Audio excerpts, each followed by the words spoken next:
belangrijke rol bij spelen inmiddels, dat is Nathalie. En daarom vonden wij het ook een goed idee om jou employee van de maand te maken.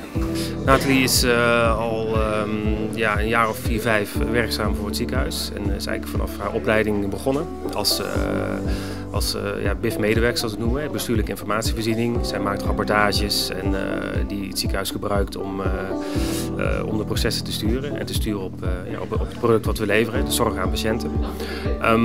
En vanuit die rol is zij eigenlijk verder doorgegroeid en heeft ze ook zelfstandig projecten uitgevoerd op het gebied van de cardiochirurgie. De hele financiële onderbouwing daarvan heeft ze aan bijgedragen. En ook aan de kostprijsberekening van het ziekenhuis, waarin wij als ziekenhuis bepalen tegen welke kosten we zorg kunnen verlenen. Nathalie is het team van de bestuurlijke informatievoorziening is een klein team. Er wordt wel veel van verwacht en terecht.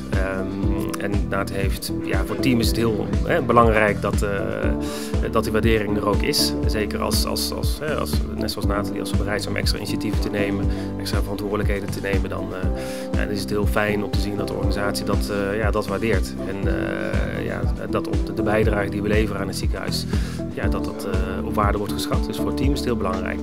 En de rol die Nathalie daarin speelt, is ook heel belangrijk. Maar echt, dankjewel. Ik heb het echt niet verwacht.